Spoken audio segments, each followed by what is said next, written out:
Caros alunos, hoje iniciaremos a aula número 7,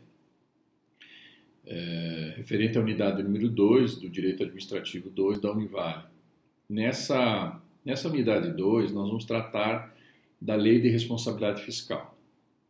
A Lei de Responsabilidade Fiscal, ela tem um histórico interessante e teremos que abordar um pouco isso, no que diz respeito à reforma do Estado feito no Brasil em 1995. Nós tivemos o PDRE, o Plano de Desenvolvimento e Reforma do Estado, que foi feito em 95 pelo então ministro da Fazenda, Bresser Pereira, que era ministro do presidente Fernando Henrique Cardoso. O Fernando Henrique Cardoso recebeu uma visita na época do Fundo Monetário Internacional, esse fundo que o Brasil era devedor. O Brasil devia um valor bastante grande para esse fundo e esse fundo queria, como qualquer banco, receber esse valor emprestado para o Brasil.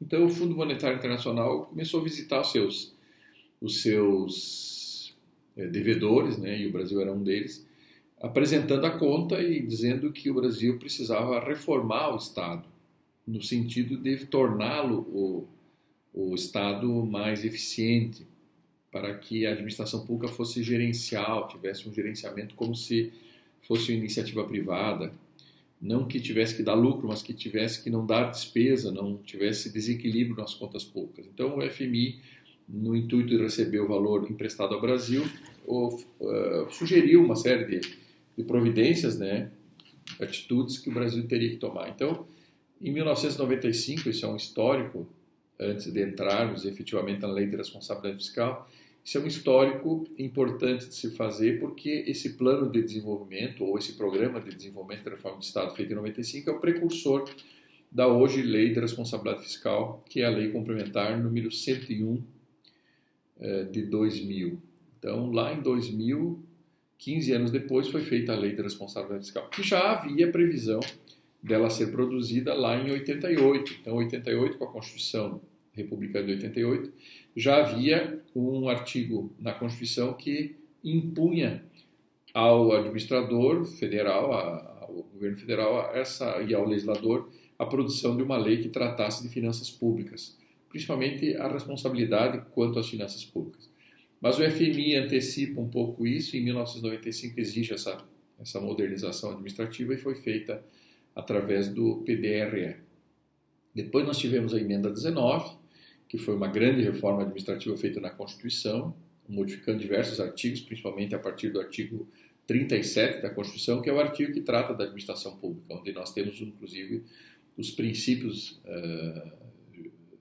norteadores da administração pública: legalidade, impessoalidade, moralidade, publicidade e a eficiência, que entrou na Constituição pela Emenda 19. Nós tivemos uma pequena reforma tributária, aliás, previdenciária, que não deixa de ser tributária, porque a reforma previdenciária também mexe na questão tributária previdenciária, pela Emenda 20. E a Emenda 25 alterou algumas situações ligadas aos municípios, principalmente aos vereadores e prefeitos. Mas a Emenda 19 e a Emenda 20, a Emenda 19 a reforma do Estado na Constituição, a Emenda 20 a reforma previdenciária daquela época, de 1998. Ambas as emendas, a 19 e a 20, são de 1998. E também houve uma alteração muito forte com a Lei 10.028, que foi uma alteração no Código Penal, prevendo alguns tipos penais direcionados ao gestor público que não cumprisse com essas novas deliberações. O que eu quero dizer com isso? Que a Lei de Responsabilidade Fiscal não pode ser interpretada isoladamente, como se fosse algo novo que surgiu em 2000. Não, ela tem que ser interpretada à luz dessa progressiva alteração na forma de administração pública brasileira, como o PDRE, Programa de Desenvolvimento e Reforma do Estado de 95, as emendas 19 e 20 de 1998, e agora, em 2000, então, surge a Lei de Responsabilidade Fiscal. Por isso que a análise da Lei de Responsabilidade Fiscal pressupõe sempre uma análise conjunta desses dispositivos, dessas alterações.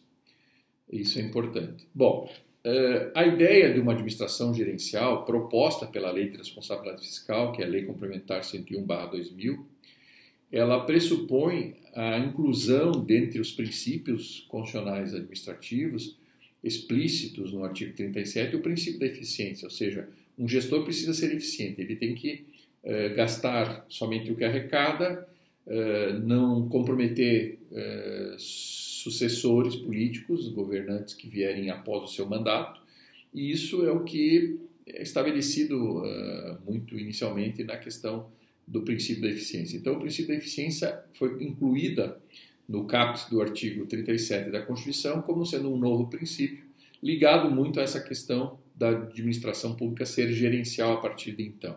Então, lá em 1998, há uma inclusão de um novo princípio, que é o princípio da eficiência, que trabalha um pouco essa questão da administração pública ser, então, a partir daí gerencial, com equilíbrio de contas, com fiscalização intensa, com responsabilidade na gestão pública de forma geral.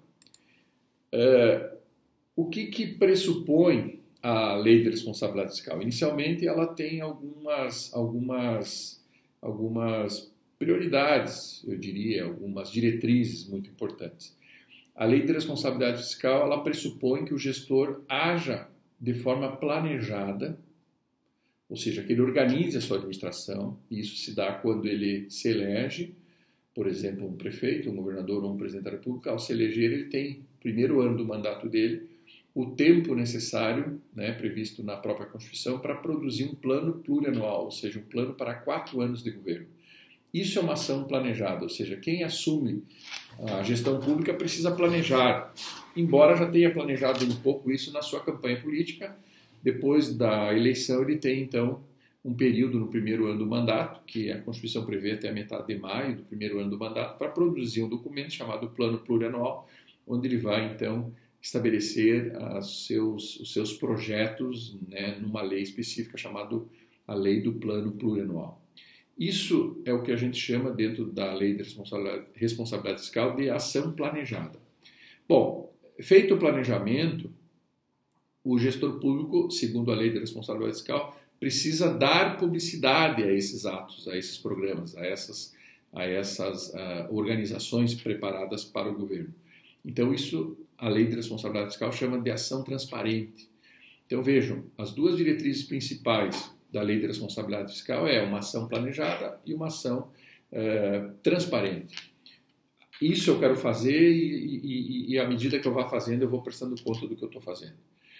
Com esta ação planejada e transparente, a Lei de Responsabilidade Fiscal vislumbrou, no seu conteúdo normativo, que a administração preveniria com isso os riscos fiscais, ou seja, não gastaria mais do que arrecada, não faria compromissos futuros que não tivesse dinheiro em caixa para satisfazer essas despesas.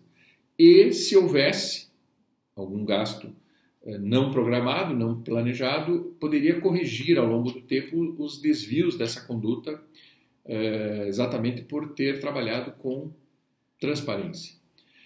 Isso tudo busca, efetivamente, pelo texto da Lei de Responsabilidade Fiscal, estabelecer o equilíbrio das contas públicas. Ou seja, o gestor, agindo de acordo com a Lei de Responsabilidade Fiscal, terá uma administração equilibrada.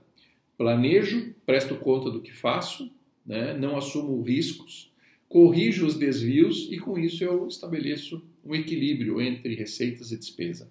Isso, em suma, são as diretrizes da Lei de Responsabilidade Fiscal, que contempla o princípio da eficiência na administração pública. Então, o planejamento, como eu disse anteriormente, é uma organização do que se vai fazer ao longo do exercício do mandato. Então, as leis orçamentárias são 3 e precisam ser produzidas no primeiro ano do mandato de cada gestor público. Leia-se aí os membros do Poder Executivo, que são os que desenvolvem, executam, planejam a administração pública, porque são os que mais arrecadam. Então, o Poder Executivo ele é responsável por planejar o governo. Para isso, então, ele tem, no primeiro ano, que produzir uma lei chamada Plano Plurianual, dizendo o que ele vai fazer em 4 anos. Ou seja, daqui a 4 anos, ao longo de 4 anos, eu vou fazer isso, aquilo. Depois disso, ele precisa produzir, em sequência, uma lei de diretriz. Bom, se eu disse que vou fazer em 4 anos tais coisas, o que eu vou fazer dessas tais coisas o ano que vem? Isso é colocado numa lei chamada Lei de Diretriz, ou seja, qual a diretriz do governo para o ano seguinte. Estabelecido um plano para 4 anos, eu digo no PPA, eu digo o que vou fazer no ano seguinte pela LDO e depois eu prevejo uma estimativa de receita e uma previsão de despesa para fazer isso que eu planejei. E a gente chama isso de lei do orçamento.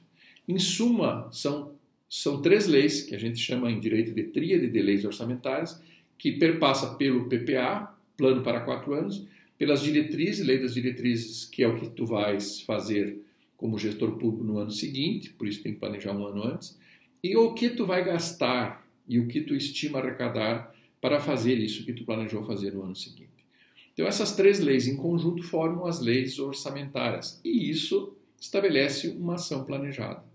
Só posso fazer com o dinheiro da administração pública, que não é meu, que é das pessoas, né? O gestor não tem esse dinheiro como sendo seu, e sim do povo, que paga seus tributos e outras receitas, decorrentes também de outras entradas financeiras que não tributárias, mas principalmente os tributos.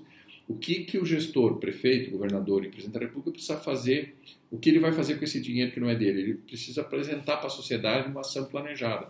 E essa apresentação da ação planejada pressupõe formular um adequado plano plurianual para 4 anos, estabelecer as diretrizes para o ano seguinte e estabelecer quanto vai arrecadar e quanto pode gastar para fazer isso que ele planejou, que é na lei do orçamento.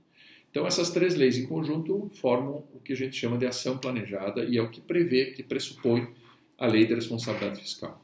A transparência poderia ser confundido com publicidade. O princípio da publicidade está no caput do artigo 37, né, no LIMP.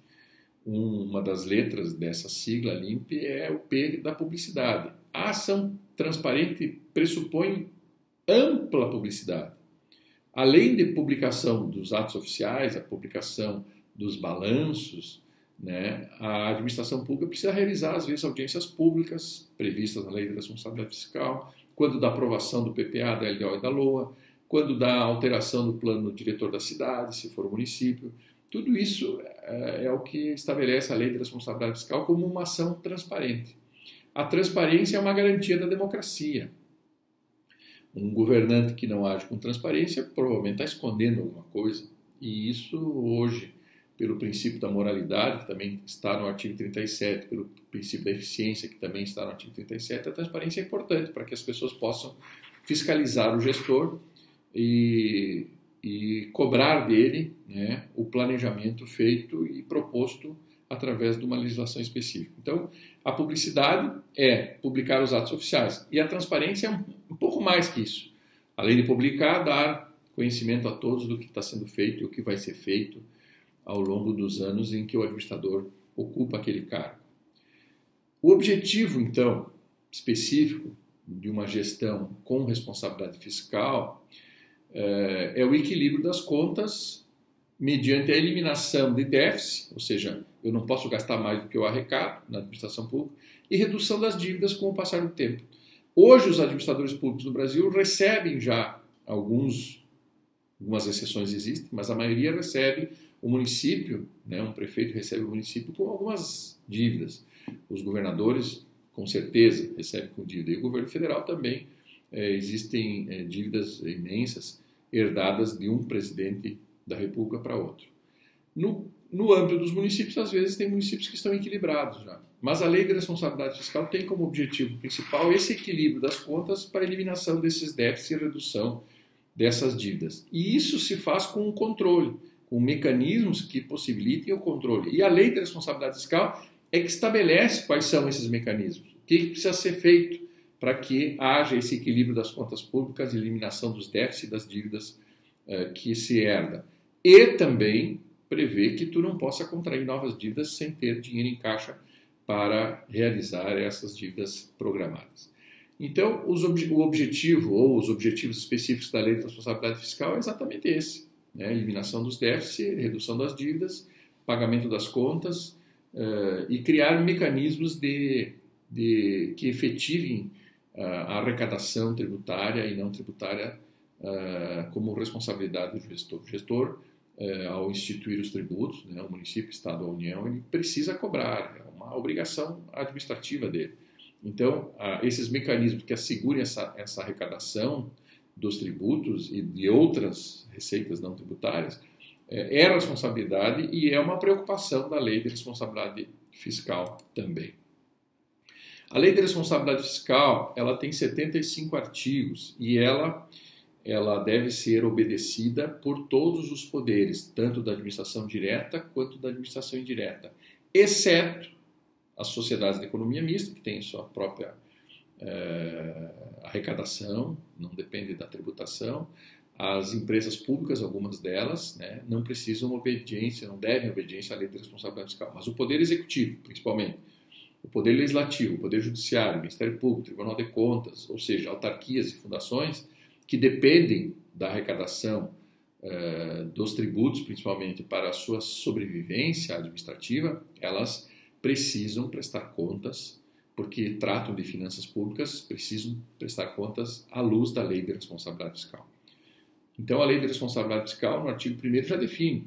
Essa lei se aplica a todos os poderes, certo? E órgãos da administração pública, direta ou indireta, sem exceção. As indiretas, ressalto, sociedades de economia mista, empresas públicas têm um tratamento diferenciado à parte, né, do controle da Lei de Responsabilidade Fiscal. Então, transparência, planejamento e controle é o foco da Lei de Responsabilidade Fiscal, como nós vimos até aqui. Bom, o artigo 9º, eu salto do artigo 1º, onde prevê essa abrangência da Lei de Responsabilidade Fiscal, e vamos para o artigo 9º, que é o primeiro artigo que começa a tratar da prestação de contas, dos relatórios que os gestores precisam apresentar para os tribunais de conta. Veja, os municípios e os estados brasileiros prestam conta para o Tribunal de Contas dos estados. A União presta conta para o Tribunal de Contas da União. Esse controle de contas é feito pelos tribunais de conta como obrigação tanto do gestor quanto do tribunal receber essa prestação de contas. Depois, o Tribunal de Contas, analisando essas contas, emite um parecer e o Poder Legislativo aprova ou não as contas do Poder Executivo, do Poder Judiciário e as suas próprias contas depois dessa análise dos tribunais. O artigo 9º prevê que todos os entes da federação, né, previstos no artigo 1º da própria lei, devem apresentar uma avaliação bimestral de arrecadação, ou seja, tem que ser elaborado um relatório que avalie toda a arrecadação feita no município, nos estados e na União a cada 2 meses. Ou seja, passou janeiro e fevereiro, no final de março, 30 dias após a conclusão do bimestre, é necessário, e é uma obrigação, por isso que o princípio da legalidade impõe esse dever, então por isso que o princípio da legalidade não é fazer somente o que a lei permite, mas também fazer o que a lei determina que se faça, e esse relatório bimestral é uma obrigação legal prevista na Lei de Responsabilidade Fiscal no artigo 9º. Então o artigo 9º impõe aos gestores, né, que observem e avaliem toda a arrecadação tributária e não tributária de cada ente que eles são os gestores. Então, se a arrecadação não está de acordo com o que foi estimado na lei orçamentária do município, do Estado ou da União, esses poderes, né, o Poder Executivo principalmente e o Legislativo e o Judiciário também, como o Tribunal de Contas e o Ministério Público, são outros poderes, embora não constitucionais, não estejam na espinha dorsal dos poderes da República, o Ministério Público, o Tribunal de Contas e agora a Defensoria Pública também são poderes que têm verbas, mesmo que repassadas, mas têm verbas próprias para a sua gestão. Eles precisam avaliar bimestralmente essa arrecadação. Mas quem é que arrecada o dinheiro público? É o Poder Executivo. Então é o Poder Executivo que precisa apresentar essa avaliação bimestral aos tribunais de conta, prestando conta do que estão arrecadando, para tomar providências caso a arrecadação não esteja se comportando como planejado. Vamos supor que eu tenha planejado receber 110 milhões em um ano, em média, teria que receber 10 milhões por mês, para dar 120 milhões no ano. Então, se a minha lei do orçamento é de 120 milhões, é porque eu estaria prevendo uma arrecadação de 10 milhões todo mês. O mês tem 12 meses, daria 120 milhões. Se no primeiros 2 meses, janeiro e fevereiro, eu arrecadei só 10 milhões em 2 meses, é porque eu estou arrecadando metade do que planejei.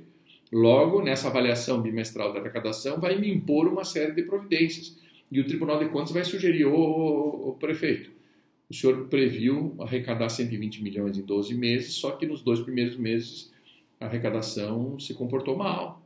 Quem sabe uma crise, quem sabe uma pandemia, quem sabe uma questão de estado de calamidade, sei lá o que aconteceu, uma queda nas finanças do país, sei lá, uma crise econômica, pode ter levado a isso. Então, o que precisa fazer o gestor à luz da lei de responsabilidade fiscal? Prestar as informações dessa avaliação bimestral de arrecadação ao Tribunal de Contas, receber as recomendações e tomar providência para que não se continue gastando mais do que se está arrecadando.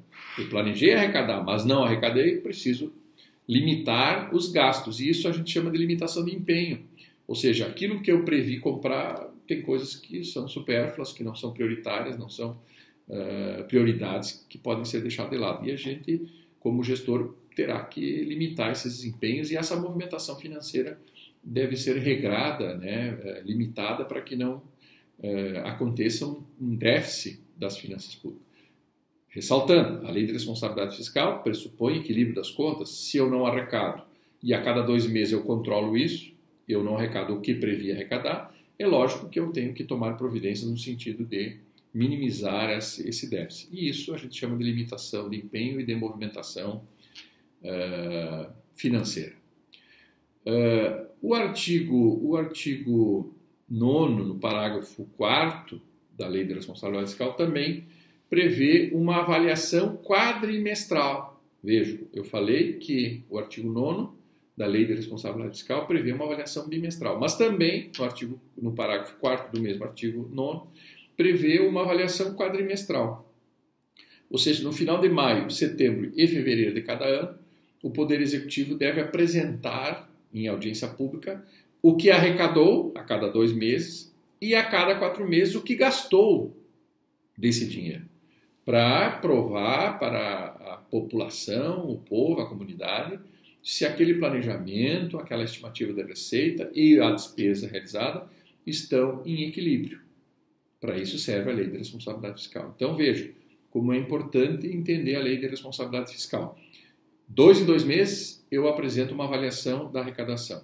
4 em 4 meses eu apresento para a população e para o Tribunal de Contas, em sequência, o que eu gastei desse dinheiro arrecadado. E se eu arrecadei menos do que previ, do que fiz como previsão na lei orçamentária, eu já tomei providências, com certeza limitando os empenhos dos gastos públicos, para que haja o equilíbrio. Mas isso é confirmado pela audiência pública e pelo relatório que a gente chama de avaliação quadrimestral de desempenho, tanto da arrecadação quanto da despesa. Então, a cada 2 meses, o artigo 9º prevê que eu avalie a arrecadação. A cada 4 meses, o artigo 9º, parágrafo 4º da Lei de Responsabilidade Fiscal, prevê e me impõe que eu avalie também as despesas, principalmente as despesas com pessoal, que é normalmente a despesa mais volumosa na administração pública. O gasto com pessoal normalmente toma 50%, 60%, 48%, 55% da arrecadação de cada ente da federação. Então, muito cuidado com o gasto com pessoal na administração pública, e isso é uma preocupação da Lei de Responsabilidade Fiscal. Os significados da apresentação desses 2 relatórios, avaliação bimestral e avaliação quadrimestral, é para que a gente descubra rapidamente, não deixe passar um ano para descobrir isso, se há um equilíbrio entre receita e despesa, né, e uma demonstração desse resultado. Ou seja, essas avaliações permitem ao gestor que ele tenha uma avaliação do resultado, tanto da arrecadação quanto dos gastos feitos. Bom, o Poder Executivo, quando vai produzir a lei do orçamento, ele tem que prever também que ele precisa repassar dinheiro para o Poder Legislativo, se for no âmbito do município. Se for no âmbito do Estado, o governador tem que prever que tem que repassar para o Poder Judiciário, para o Poder Legislativo, tem que passar para o Tribunal de Contas e tem que passar para o Ministério Público. E hoje, em Santa Catarina, nós temos também a Defensoria Pública, que também tem o seu orçamento. Então, vejam, ao elaborar a lei orçamentária anual, todo o governador precisa projetar também esses repasses para os outros poderes. Isso é importante e isso está previsto no artigo 12, parágrafo 3º da Lei de Responsabilidade Fiscal, que diz o seguinte, que antes de produzir a lei do orçamento, o gestor, o chefe do Poder Executivo, deve dispor aos outros poderes a sua previsão ou sua estimativa de receita para que eles apresentem os seus gastos para o ano seguinte, para incluir nessa lei do orçamento esse conjunto de transferências financeiras ao longo do ano. Vejam que no momento de crise, o executivo arrecada menos, ele vai ter que conversar com os outros poderes ao longo do ano para também reduzir esses repasses na mesma proporção, no mesmo percentual do que ele está arrecadando ao menor. Então, isso tudo passa pelo Poder Executivo, mas que influencia nos gastos públicos dos outros poderes também. As despesas públicas são importantes à luz da Lei de Responsabilidade Fiscal. A Lei de Responsabilidade Fiscal se preocupa muito com as despesas públicas. Então, sempre que houver uma criação de uma despesa nova, uma expansão de uma despesa velha ou aperfeiçoamento de alguma despesa já existente, o gestor precisa, ao aprovar esse projeto, desse gasto, dessa despesa, apresentar junto ao projeto de lei que venha a prever esse tipo de despesa, criando um cargo, criando um departamento, criando uma nova secretaria no âmbito do município, do estado, da União, um novo ministério, etc. Tudo que for projetado e que der um gasto por mais de 2 anos consecutivamente, no mínimo 2 anos consecutivamente, isso a gente considera despesa pública de caráter continuado. Então, essa despesa de caráter continuado precisa ter um planejamento também para ser garantido o pagamento dela. Então, se o Tribunal de Justiça de Santa Catarina, por exemplo, quiser criar mais um cargo de desembargador, ele vai ter um gabinete, e esse gabinete vai ter assessores, cargos comissionados, vai ter carro, vai ter motorista, vai ter outros gastos, compra de livros, compra de objetos de escritório, etc. E tal. E esses gastos não vão parar ao longo do tempo, vão perdurar por mais de 2 anos. E isso a gente chama, então, de despesa pública de caráter continuado. E a Lei de Responsabilidade Fiscal, no artigo 15 e 16, prevê que essas despesas públicas de caráter continuado, quando são criadas, devem apresentar uma estimativa de impacto orçamentário e financeiro. Não dá para criar essa despesa sem apresentar para o legislador, para o legislativo, que vai aprovar a lei que permite esse gasto, o que impactará isso nas despesas no futuro. Ou seja, eu crio mais um gabinete, eu crio mais um cargo de desembargador, eu crio mais cargos de assessores, mas eu preciso projetar as despesas decorrentes dessa criação. Então, a estimativa de impacto orçamentário e financeiro é uma estimativa que precisa estar junto, acompanhando o projeto de lei que criou mais um cargo de desembargador. Por exemplo, estou dando esse exemplo. Eu poderia criar mais uma escola, e uma escola precisa de professores, precisa de internet, precisa de luz, água, telefone, etc. Então, uma escola vai perdurar pelo tempo, vai ser uma despesa de caráter continuado. Para projetar isso, eu preciso estimar o impacto orçamentário, na lei do orçamento, e financeiro, os gastos efetivamente que serão realizados no futuro. Além disso, o gestor precisa declarar e assinar essa declaração de que tem previsão orçamentária para fazer frente a esse gasto e previsão financeira, ou seja, tem dinheiro em caixa para custear, pelo menos no ano em que a despesa vai ser criada. Depois ele vai projetar nas outras leis orçamentárias dos outros anos uma estimativa da receita para fazer frente a essa despesa que vai perdurar no tempo. Isso é muito importante porque isso é que garante o equilíbrio das contas públicas como busca a Lei de Responsabilidade Fiscal. Uma despesa de caráter continuado, uma despesa pública de caráter continuado, ela deriva de lei, né, ou de uma medida provisória que se transforma em lei, ou de algum ato normativo, né, infralegal, que pode também ocasionar, às vezes, a criação de uma despesa. Sempre que houver, então, uma previsão de uma nova despesa não prevista na lei do orçamento, há que haver uma adequação disso para que não haja uma criação de despesa sem um respaldo financeiro e orçamentário para fazer frente a essa despesa. Outra preocupação da lei de responsabilidade fiscal é a despesa com pessoal. A despesa com pessoal, eu já disse anteriormente, é uma despesa muito importante, muito significativa na administração pública. Normalmente, os prefeitos se deparam com esse problema, da despesa com pessoal. São servidores concursados, são cargos comissionados, são políticos, né, cargos políticos, são cargos outros, são empregos públicos, né, são contratos temporários, e isso tudo faz parte desse conjunto de gastos considerado, então, despesas com pessoal. enquadram-se nessas despesas com o pessoal, preste atenção. A despesa com os ativos que estão trabalhando, os inativos que não estão trabalhando mais, mas que estão num regime próprio de previdência ou num regime geral de previdência, se for o caso. As pensionistas ou pensionistas, os membros ocupantes de cargos eletivos, né, os ocupantes de cargos comissionados, os empregados públicos, os membros de poder, se for poder judiciário, poder legislativo, nós temos os membros de poder, juízes, promotores, delegados, desembargadores, etc. Também faz parte dessa despesa com o pessoal o gasto com os encargos sociais e previdenciários e os contratos de terceirização.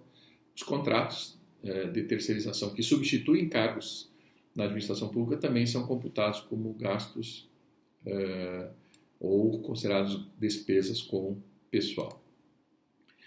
Só para exemplificar a preocupação da Lei de Responsabilidade Fiscal com gastos com pessoal, que a Constituição, aliás, a Lei de Responsabilidade Fiscal previu, né, a partir de 2000, que no município, por exemplo, os gastos com pessoal não possam ultrapassar 60% do arrecadado.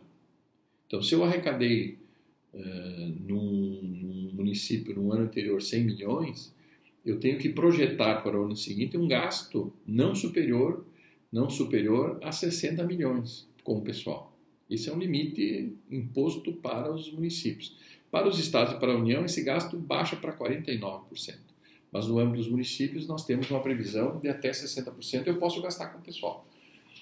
Sendo que 54% no Poder Executivo, com o pessoal do Poder Executivo, e apenas até 6% no Poder Legislativo Municipal. Veja que o município não tem Poder Judiciário. No âmbito dos estados da União, que nós temos aí no Poder Judiciário, Ministério Público, Tribunal de Contas, Defensoria Pública, né, federal e estadual, nós temos outros limitadores que a própria Lei de Responsabilidade Fiscal prevê no artigo 18, 19 e 20. Ela estabelece essas limitações lá bem especificamente. Então, vocês precisam dar uma lida nesses artigos, né, que fala das despesas com o pessoal. O que não se enquadra nesses limitadores que eu acabei de falar, previstos na Lei de Responsabilidade Fiscal? Os gastos com os inativos, claro, com certeza, porque eles têm um regime próprio de previdência, ou regime geral, no caso o INSS, paga o valor dos inativos quando na inatividade. O incentivo às demissões, ou seja, eu quero que as pessoas saiam da administração para diminuir meu gasto com o pessoal, então esse incentivo à demissão voluntária, né, que a gente chama de PDV, Programa de Demissão Voluntária, esses valores pagos a esse título não são computados dentro desses limitadores estabelecidos na Lei de Responsabilidade Fiscal. E também as indenizações por demissão. Caso haja uma demissão, também os valores gastos com a demissão não serão incluídos no limitador, no limite máximo previsto pela Lei de Responsabilidade Fiscal. Então, se o município fizer um programa de demissão voluntária, ou o Estado, ou a União, que hoje está muito em voga isso, né, como o Banco do Brasil já fez várias vezes isso, essa despesa não entraria no cálculo para fins de alcançar esses limites máximos estabelecidos na Lei de Responsabilidade Fiscal. Bom, se não houver obediência a esses limites, vamos que o município já esteja gastando mais do que 60%, incluindo o Poder Executivo e o Poder Legislativo, os atos praticados pelo prefeito, esse que não está cumprindo com a Lei de Responsabilidade Fiscal, de controle de pessoal, de gastos com pessoal, ele terá anulado ou tornado nulo todos os atos decorrentes ou consequentemente realizados após ele ter estourado esses limitadores. Então, o prefeito que não cumpre com a Lei de Responsabilidade Fiscal em relação ao gasto com o pessoal, não está nos limites estabelecidos em lei, está gastando mais do que o limite previsto em lei, todo ato praticado que possa causar mais despesa com o pessoal vai ser declarado nulo de pleno direito, ou seja, qualquer aumento de despesa que não atenda os limites do artigo 16 e 17 da Lei de Responsabilidade Fiscal,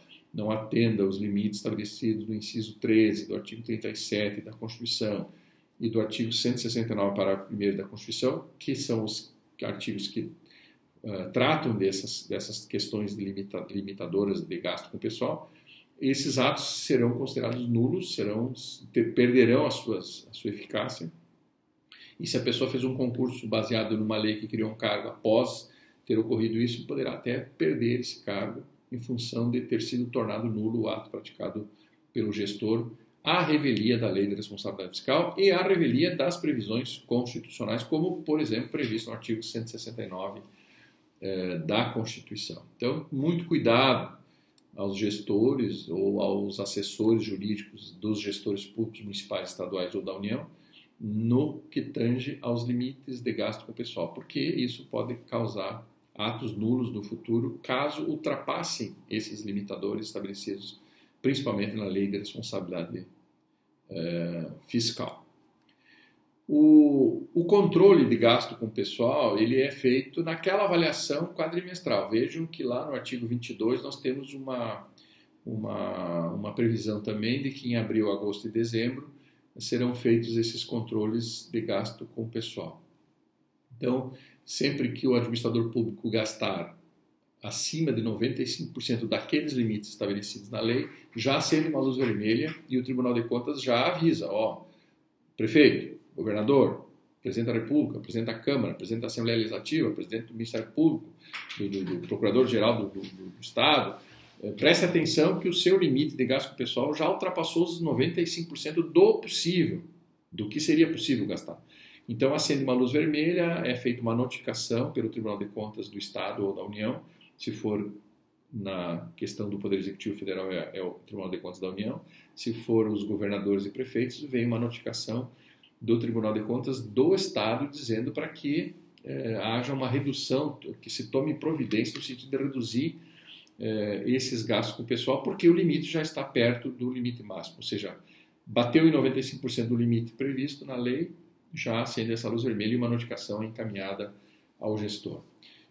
Esses gestores recebendo essa notificação não poderão, por previsão legal, artigo 22 da Lei de Responsabilidade Fiscal, conceder qualquer vantagem aos servidores, aumento, reajuste, readequação de plano de carreira, criar cargos novos, empregos novos, funções gratificadas novas, criar cargos comissionados, cargos efetivos.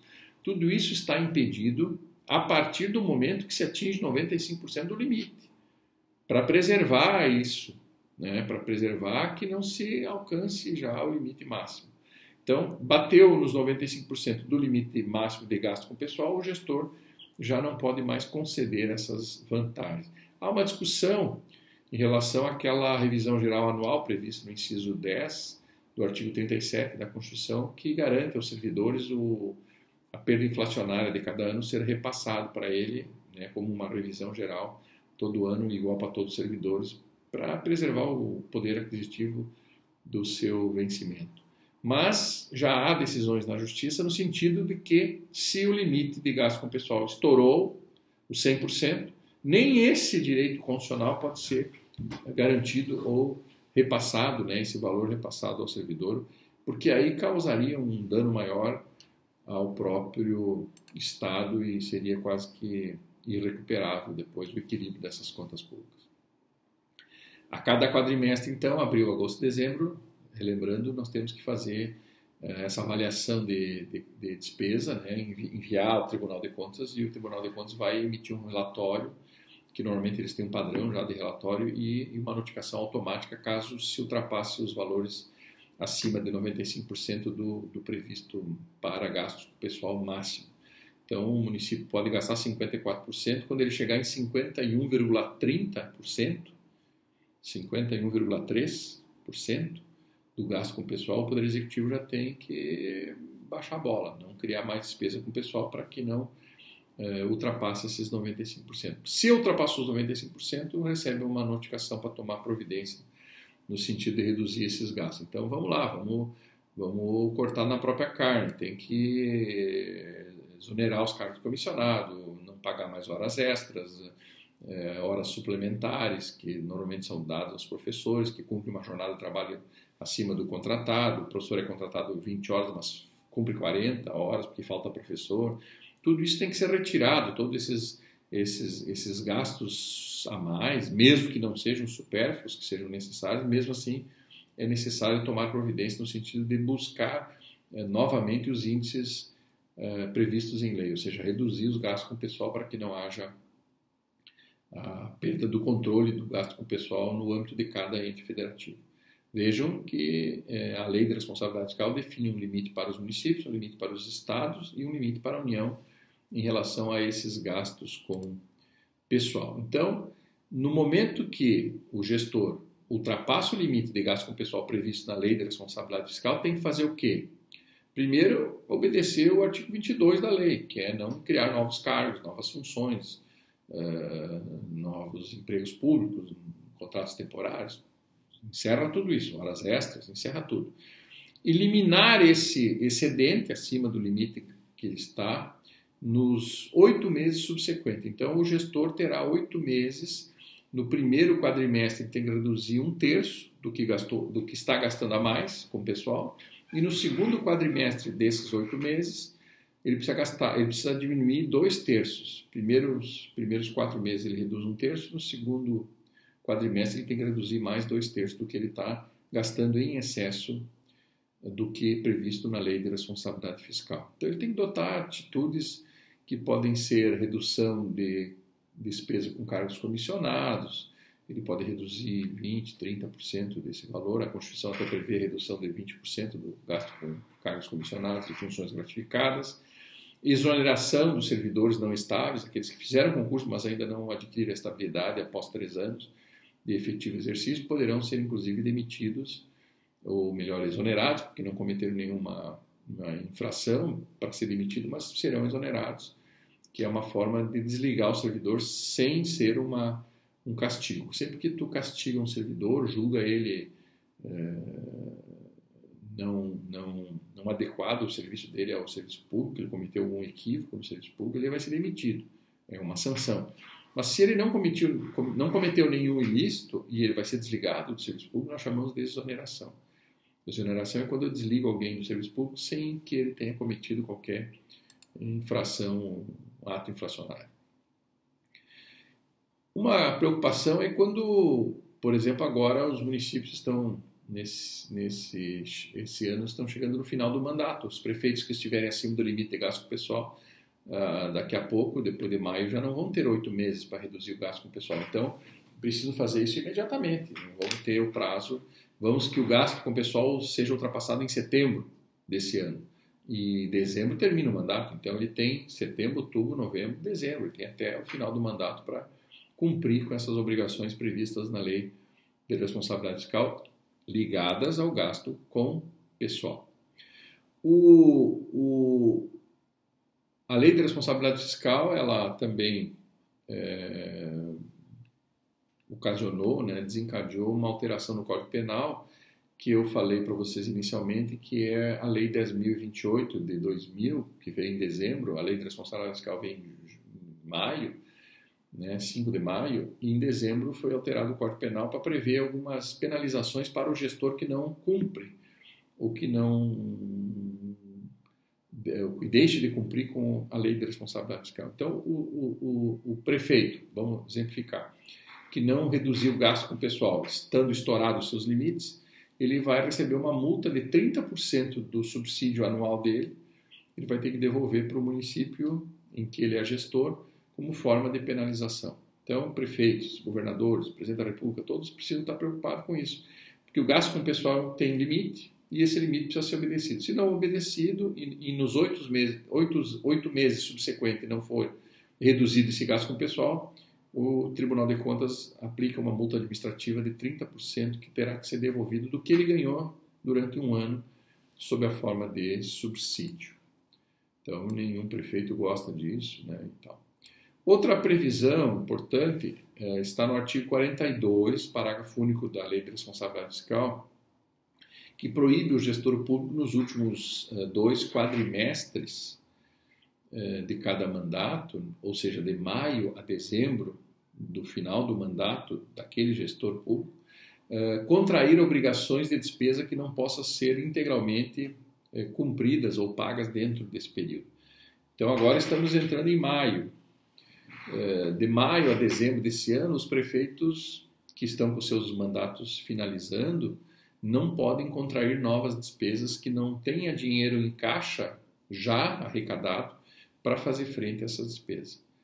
Claro que se tu tiver um regime de emergência, um estado de emergência, um estado de calamidade, a situação é um pouco diferenciada. Inclusive, o Congresso tem tramitado algumas leis num período de pandemia, por exemplo, que é o estado de calamidade, para que os prefeitos possam não cumprir com essa obrigação legal de não criar novas despesas, até porque é uma questão de saúde, às vezes pode abrir uma exceção.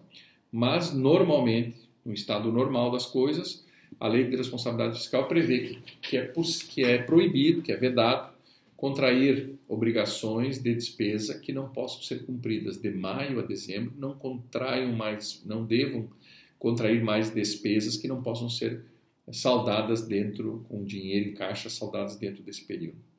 Então, veja, o prefeito, o governador, o presidente da República está impedido de deixar novas dívidas não pagas para o outro gestor. Essa é a lógica da lei de responsabilidade fiscal, ou seja, impedir que haja um desequilíbrio das contas e que deixem dívidas, os gestores atuais deixem dívidas para os gestores futuros em relação a esses gastos, não só com o pessoal. Aqui entra qualquer gasto. Se um prefeito quiser fazer uma ponte, ele tem que ter, a partir de maio do último ano do mandato, ele tem que ter dinheiro em caixa para fazer frente à despesa dessa contratação. Professor, mas a ponte não vai ficar pronta em dezembro, ela vai ficar pronta em março, mas ele tem que deixar dinheiro em caixa para cumprir com as obrigações em janeiro, fevereiro e março do ano que vem, porque ele contraiu essa despesa esse ano dentro desse período, de maio a dezembro do último ano do mandato. É lógico que ele tem que deixar também previsão orçamentária e financeira para fazer frente a essa despesa. As parcelas, então, que ficarem para o ano subsequente ao mandato do gestor, deverão ter previsão e disponibilidade de caixa suficiente para fazer frente a esse pagamento. Eu falei para vocês no início que duas são as diretrizes da Lei de Responsabilidade Fiscal: o planejamento e a transparência. Vamos falar um pouquinho sobre a transparência na gestão pública. O artigo 48 da Lei de Responsabilidade Fiscal, leiam com atenção, ele prevê uma série de atitudes que o gestor precisa tomar para dar transparência aos atos por ele realizados. Por exemplo, para aprovar o plano plurianual, a lei de diretrizes ou a lei do orçamento, o gestor precisa realizar audiências públicas. Isso é transparência. Ele precisa apresentar antes de enviar para a Câmara de Vereadores, se for no município, antes de enviar para a Assembleia Legislativa, se for no Estado. Ele precisa submeter esses planos orçamentários, essas 3 leis orçamentárias, a audiências públicas. E isso precisa ser amplamente divulgado, inclusive por meio eletrônico, por caixas de som na rua, convocação por carta, notificações, convites, sei lá. Hoje pela internet, Facebook, WhatsApp, das entidades, associações de classe, associações profissionais, tudo isso tem que ser amplamente divulgado, essas audiências, para que mais pessoas participem. Então, a Lei de Responsabilidade Fiscal pressupõe como diretriz planejamento e transparência. E a transparência se dá dessa forma, com audiências públicas na elaboração dos planos de governo. O governador, o prefeito, o presidente da República, ao elaborar o seu plano para 4 anos, precisa submeter esses planos ao crivo das audiências públicas. Isso está previsto no artigo 48 da Lei de Responsabilidade Fiscal. Quando esses gestores avaliam as receitas e avaliam as despesas, naqueles relatórios que eu falei anteriormente, os relatórios bimestrais e quadrimestrais, a apresentação deste relatório quadrimestral, esse sim é obrigatório, que seja submetido essa avaliação e o resultado da avaliação feita pelo Tribunal de Contas a uma audiência pública também, se for no município, na Câmara de Vereadores, se for no Estado, na Assembleia Legislativa. Então, vejam, a Lei de Responsabilidade Fiscal obriga o gestor a planejar com transparência e prestar contas do que realizou e do que arrecadou com transparência em audiências públicas. Vejam que a audiência pública passou a ser um mecanismo de controle muito importante depois da Lei de Responsabilidade Fiscal. E o artigo 48 da Lei de Responsabilidade Fiscal é que cuida muito disso. Por isso, leio com atenção o inteiro teor do artigo 48, que é o que prevê exatamente essa ampla divulgação, inclusive por meio eletrônico, dessas audiências públicas. Então, a prestação de contas, o parecer prévio do Tribunal de Contas, o relatório resumido da execução orçamentária, o relatório de gestão fiscal, que são esses relatórios quadrimestrais enviados ao Tribunal de Contas, eles recebem um parecer, esse parecer retorna ao executivo, o executivo submete ao legislativo mediante a audiência pública. E as pessoas ficam sabendo o que está acontecendo, o que arrecadou, quanto previu arrecadar, o que arrecadou, aonde gastou. E isso força ao gestor a agir com transparência e prestar contas do que está fazendo. Ele prometeu no plano plurianual, previu na lei do orçamento, arrecadou o suficiente, realizou, mas quanto gastou? O que fez, o que não fez, o que deixou de fazer? Essas audiências exatamente são para fazer frente a esse conjunto de controle, né, de fiscalização importante para a sociedade, para que um gestor não possa fazer o que ele bem entenda com o dinheiro público. Por isso é importante esses relatórios de gestão fiscal serem bem elaborados, o parecer do Tribunal de Contas ser bastante conclusivo e a audiência pública ser participativa.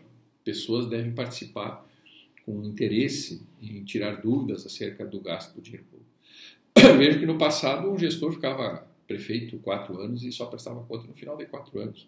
Se houvesse desequilíbrio de contas, dívidas contraídas, sem dinheiro em caixa, o novo prefeito, o novo governador, só saberia disso quando assumisse o cargo. Hoje não, hoje ele pode acompanhar quem é pretenso candidato a prefeito ou a governador, sei lá, pode já ir acompanhando esses processos de transparência previstos na Lei de Responsabilidade Fiscal que obrigam o gestor a apresentar, né, os planejamentos feitos nas leis orçamentárias e a prestação de conta acerca do que foi feito, acerca do que foi previsto. Legal? Ampla divulgação é importante nesse sentido, para que possam mais pessoas participar. Então, as audiências públicas são realizadas na Câmara de Vereadores, se for no município, na Assembleia Legislativa ou no Congresso Nacional, se for no âmbito estadual ou federal. E isso obriga tanto na elaboração do PPA, da LDO e da LOA, quanto na apresentação dos relatórios de gestão fiscal estabelecidos pela lei e que são submetidos aos tribunais de contas. O relatório resumido de execução orçamentária, que é feito a cada 2 meses, esse não precisa passar por audiência pública, mas o relatório quadrimestral, que apresenta as receitas e despesas realizadas, principalmente despesas com o pessoal, essas precisam ser submetidas pelo princípio da transparência às casas legislativas. Então, controle e fiscalização está previsto no artigo 48, 49, o artigo 54 da Lei de Responsabilidade Fiscal trata bastante disso também, onde prevê que esses relatórios de gestão fiscal quadrimestral apresentados no final de abril, né? Então janeiro, fevereiro, março e abril. Então no final, abril fechou um quadrimestre, tem até maio para apresentar para o Tribunal de Contas. Lá por junho esse relatório retorna ao Executivo, que submete ao Poder Legislativo esse relatório. E as pessoas podem e devem participar, cobrando dos seus gestores, seja prefeito, seja governador ou seja presidente da República, né, a obediência aos planos, aos programas idealizados quando da sua campanha eleitoral e quando da elaboração do PPA. Tudo isso é importante em nome da transparência. O Poder Legislativo, então, ajudará nessa fiscalização, porque recebe essas audiências no seu plenário, né, no seu local de trabalho, no plenário da Câmara, do Vereador, ou na Assembleia Legislativa, ou no Congresso Nacional. O Tribunal de Contas participa disso porque elabora os relatórios dessa gestão fiscal. O controlador interno precisa assinar esses relatórios também, tanto na ida quanto na volta. Quando são enviados, o controlador interno, que nós vamos falar em outra unidade sobre o controle das contas públicas. O papel do controle interno é examinar essas avaliações bimestrais e quadrimestrais. O Ministério Público recebe, se houver constatação de um crime contra a Lei de Responsabilidade Fiscal, há uma representação ao Ministério Público que também passa a participar do controle previsto na Lei de Responsabilidade Fiscal, e o povo através das audiências públicas. Então nós temos uma série de fiscalização decorrente dessa transparência prevista na Lei de Responsabilidade Fiscal, que envolve o próprio Executivo e o seu controle interno, o Legislativo, quando recebe essas avaliações e o parecer do Tribunal de Contas, o controlador interno, o Ministério Público e o povo nas audiências públicas. Todos fazem parte desse mecanismo de controle e fiscalização das contas públicas. tudo concatenado, organizado e previsto, agora especificamente falando sobre essa participação pelo artigo 59 da Lei de Responsabilidade Fiscal também. Então começa no artigo 48, vai até o artigo 59, esse capítulo aí da transparência na gestão pública prevista na Lei de Responsabilidade Fiscal. Finalmente, nós temos, como eu disse, uma alteração legislativa no Código Penal, importante, depois da Lei de Responsabilidade Fiscal, e aí já estamos quase concluindo esse assunto, Lei de Responsabilidade Fiscal, que normalmente a gente presencialmente demoraria aí duas aulas, né, para esgotar esse assunto, até porque os alunos participam com perguntas e tal, e a aula fica mais dinâmica. Nesse caso aqui, nós vamos falar agora do artigo 73 da Lei de Responsabilidade Fiscal, que são as disposições finais que prevêem, então, alguns crimes já na Lei de Responsabilidade Fiscal previsto. Vejam que nós temos o Decreto-Lei 2.848 de 1940, que é o Código Penal. Nós temos a Lei 1079 de 50, que são os crimes de responsabilidade do Presidente da República, que devem ser levados em consideração. Nós temos o Decreto-Lei 201 de 67, que é os crimes crime de responsabilidade praticados pelos prefeitos e vereadores. A Lei de Improbidade Administrativa, a Lei 8.429 de 92, que ali é a Lei de Improbidade Administrativa. E agora, recentemente, não tão recente, mas em 2000, a alteração do Código Penal com a Lei 10.028, que veio após a Lei de Responsabilidade Fiscal, onde previu alguns crimes capitulados no Código Penal e que repetem um pouco o que está dito na Lei de Responsabilidade Fiscal. Então, o artigo 359b do Código Penal prevê assim, ó, crime: ordenar ou autorizar restos a pagar ou despesas não empenhadas. Então, se o gestor contraiu uma dívida que não estava prevista, logo não empenhou essa despesa e pagou, isso é considerado um crime contra as finanças públicas. Não está previsto esse crime na Lei de Responsabilidade Fiscal, mas está no Código Penal. Então, no artigo 359b do Código Penal, nós temos esse tipo criminal, que é ordenar o pagamento de despesa não empenhada. Detenção de 6 meses a 2 anos. Esse é o crime, essa é a sanção prevista para esse crime. Assumir obrigações no último ano do mandato, como eu falei, assumir de maio a dezembro do último ano do mandato obrigações sem ter dinheiro em caixa, também está previsto no artigo 359C do Código Penal. Reclusão, vejam que é mais grave, o outro era detenção, né? No 359B era detenção, agora é reclusão de 1 a 4 anos. Ou seja, assumir obrigações no final do mandato sem ter dinheiro em caixa para sustentar essa despesa, para realizar essa despesa. Eu não me programei como gestor público para essa despesa e contraí essa despesa. Ao contrair essa despesa sem ter previsão de pagamento e dinheiro em caixa para esse pagamento, o crime está cometido. E aí a reclusão seria de 1 a 4 anos. Ordenar despesas sem previsão legal. Bom, isso é infração ao princípio da legalidade.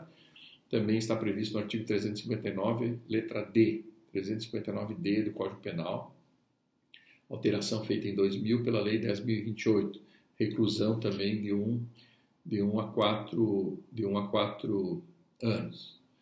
Outro crime: ordenar, autorizar ou executar despesa com pessoal nos últimos 180 dias do final do mandato. Aumentar a despesa no final do mandato, nos últimos 6 meses. 180 dias daí a 6 meses do final do mandato. Então, a partir de julho, né? Então, janeiro, fevereiro, março, abril, maio, junho. De julho a dezembro, os gestores públicos atuais, os atuais prefeitos que aumentarem despesa, certo? Nesse período, de julho a dezembro do último ano do mandato, estariam incorrendo num crime tipificado no artigo 359, letra G do Código Penal.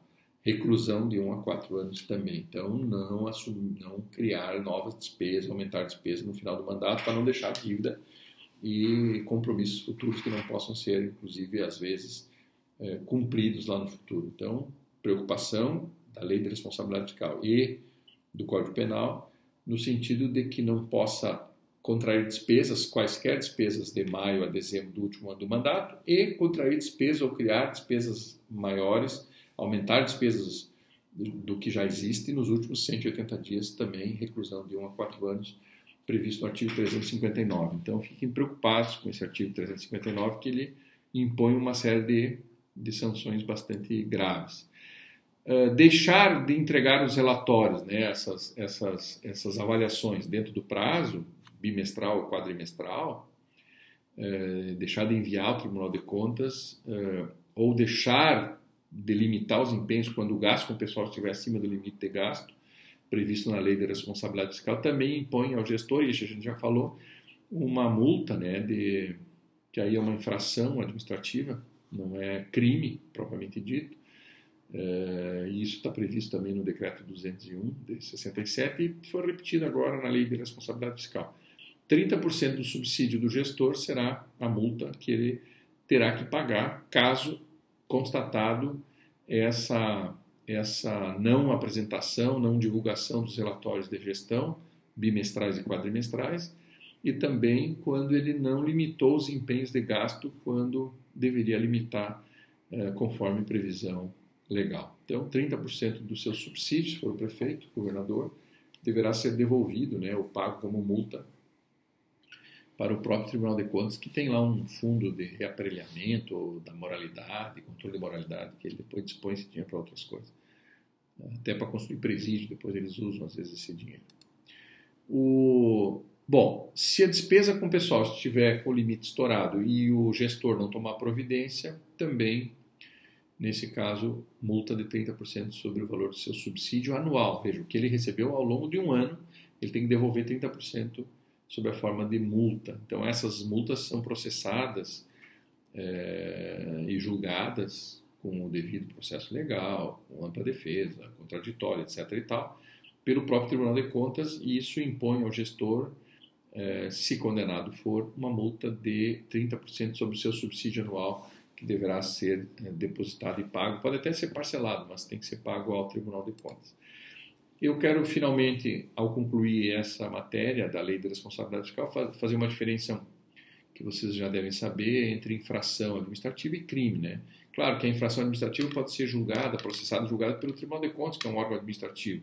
Se for crime previsto no Código Penal ou na própria Lei de Responsabilidade Fiscal, que prevê alguns crimes, isso tem que ser via Ministério Público, com denúncia aceita pelo juiz, com julgamento pelo judiciário, e aí poderá, como consequência, restringir ou limitar a liberdade dessas pessoas que cometeram esses crimes. Então, veja, infração é administrativa, crime é judicial.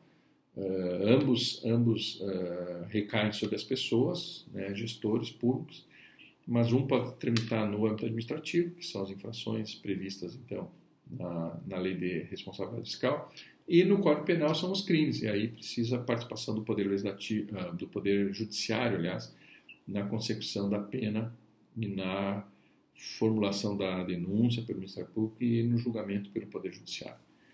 Ok? Essa é, em suma, né, a Lei de Responsabilidade Fiscal, o seu conteúdo normativo. Importante a leitura dos 75 artigos, né, que eu falei, dessa lei, que ajuda muito hoje na administração pública. Nós tivemos presidente da República cassado em função da Lei de Responsabilidade Fiscal já no Brasil. Por isso tem que ter um cuidado especial. Todo gestor público deve conhecer, deve ter como livro de cabeceira a Lei de Responsabilidade Fiscal, que no fundo é um mecanismo de controle de contas muito eficiente e que traz como diretrizes, né, como resumo e diretrizes fundamentais, o planejamento e a transparência na gestão pública. Ou seja, o dinheiro não é do gestor, o dinheiro é público. Logo, ele precisa planejar o gasto e prestar conta do que fez com esse dinheiro que não é seu. Na empresa das pessoas, elas fazem o que elas querem. Com o dinheiro público, é importante que elas respeitem o interesse coletivo, a moralidade administrativa, a legalidade, a impessoalidade e principalmente a publicidade e, agora com a Lei de Responsabilidade Fiscal, a eficiência no equilíbrio das contas, na eliminação dos déficits e no momento que estiver fazendo a gestão, corrigir os desvios que porventura possam existir. Legal? Concluímos aqui, então, a unidade 2, que trata da lei de responsabilidade fiscal. Na próxima unidade 3, nós vamos falar do controle administrativo, certo? Então, seria a 7ª aula. Um abraço.